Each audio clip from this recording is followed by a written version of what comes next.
സന്തോഷമാർഗം എന്ന ഈ പരമ്പരയുടെ ഒരു പുതിയ എപ്പിസോഡിൽ പ്രവേശിക്കാനായിട്ട് നമുക്കൊരു അവസരം ലഭിച്ചത് ഓർത്ത് ദൈവത്തിന് നന്ദി പറയുന്നു.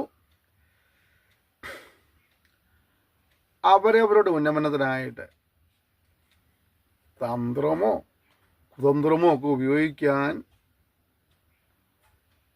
മടിയില്ലാത്ത മനുഷ്യരെ നമ്മൾ കാണാറുണ്ട്. അവർ ഉന്നമനത്തിന് വേണ്ടിയിട്ടാണ് അവരിത് കുതന്ത്രങ്ങൾ ഉപയോഗിക്കുന്നത്.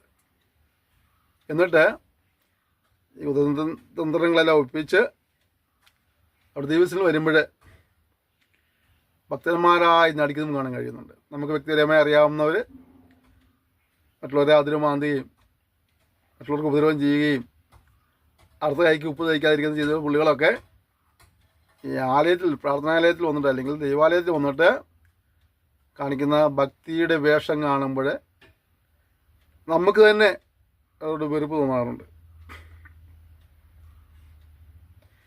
എന്നാൽ ഇങ്ങനെയുള്ള ഈ കപടഭക്തിക്കാരെ അവരുടെ ദൈവം പ്രസാദിക്കുന്നില്ല, ദൈവം അവരെ അനുഗ്രഹിക്കുന്നില്ല. അവരെ കപടഭക്തിയിൽ ദൈവത്തിന് യാതൊരു താല്പര്യവുമില്ല എന്ന് നാം തിരിച്ചറിയണം. അപ്പം ചിലവർ അങ്ങനെയൊന്നുമല്ലല്ലോ, ദുഷ്ടനെ ദൈവം പന പോലെ വളർത്തുമെന്നല്ലേ പറഞ്ഞു. അങ്ങനെ ഒരു വചനമൊന്നും വേദോസിലില്ല കേട്ടോ. ദുഷ്ടനെ ദൈവം പന പോലെ വളർത്തുന്ന വചനമൊന്നും വേദോസിലില്ല. വേദോസം പറഞ്ഞതിന് ഞാൻ വെച്ചാൽ നീതിമാന ദൈവം ചെയ്യുന്ന പന പോലെ വളർത്തുന്ന. അപ്പോൾ ഇവിടെ നീതിമാൻ എന്ന് പറഞ്ഞാൽ ആരാ?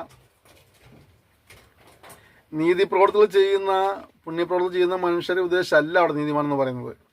മറിച്ച് ദൈവത്തെ ഭയപ്പെട്ടും ദൈവത്തെ അനുസരിച്ചും ജീവിക്കുന്നവരെയാണ് അവിടെ ഈ നീതിമാൻ എന്നൊക്കെ പറയുന്നത്. അപ്പോൾ നമുക്ക് ദൈവിക അനുഗ്രഹങ്ങളും ദൈവപ്രസാദവും ഒക്കെ ലഭിക്കണമെങ്കിൽ നാം ദൈവത്തെ ഭയപ്പെട്ട് ജീവിക്കുന്നവരായിത്തീരുക. ഉയർച്ചയാണ് ലക്ഷ്യമെങ്കിൽ ദൈവത്തോടുള്ള അനുസരണമാണ് അതിൻ്റെ പ്രഥമ പടി എന്ന് നാം തിരിച്ചറിയണം. അതുകൊണ്ട് ദൈവത്തെ ഭയപ്പെട്ടും അവരുടെ സന്നിധിയിൽ നേരോടും നിഷ്കളങ്കതയോടും കൂടി നടപ്പാനായിട്ട് നമ്മൾ സമർപ്പിക്കാം. കാര്യങ്ങൾ കാണാൻ വേണ്ടി നുണ വരുന്ന ആളുകളില്ലേ, ചെറിയ ചെറിയ നേട്ടങ്ങൾക്ക് വേണ്ടി നുണ വരുന്ന ആളുകൾ അല്ലേ, അതുപോലെ കള്ളത്തരങ്ങൾ മാത്രം മുതൽക്കൂട്ടായ ആളുകളില്ലേ. അതിനും പറയാം, നിങ്ങൾ നേരോടെ ജീവിക്കുക, നിഷ്കളങ്കതയോടെ പെരുമാറുക. അതിന് വേണ്ടിയിട്ടാണെന്നറിയാവോ? ദൈവിക സഹായം ലഭിക്കാനായിട്ട്, ദൈവിക അനുഗ്രഹങ്ങൾ പ്രാപിപ്പാനായിട്ട്, ദൈവത്താലുള്ള ഉയർച്ച പ്രാപിപ്പാനായിട്ട് നിങ്ങൾക്ക് ദൈവമായ വ്യക്തിയുടെ ബന്ധം വേണം. അവിടെ നമ്മൾ എന്ത് ചെയ്യണം? നിഷ്കളങ്കരായി ജീവിക്കുക, പിന്നെ നേരോടെ ജീവിക്കുക. സത്യം വിൽക്കുന്നവരായിട്ടല്ല, സത്യം വാങ്ങുന്നവരായി തീരണമെന്ന് പഠിപ്പിക്കുന്നുണ്ട്.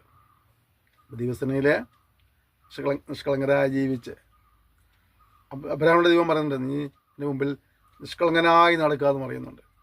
അതിൻ്റെ അതിമഹത്തായ പ്രതിഫലമാണ്. നീ എന്ത് ചെയ്യണം? എൻ്റെ മുമ്പിൽ നിഷ്കളങ്കനായി നടന്നു കഴിഞ്ഞാൽ നിന്നെ അനുഗ്രഹിക്കുന്നതിൻ്റെ പേര് വലുതാക്കും. ദിവസനയിലെ നിഷ്കളങ്കതയോടെ ദൈവത്തെ സേവിച്ച് ദൈവിക അനുഗ്രഹങ്ങൾ പ്രാപിപ്പാൻ, ഉയർച്ച പ്രാപിപ്പാൻ ദൈവം എല്ലാവരും സഹായിക്കട്ടെ. Thank you. May God bless you.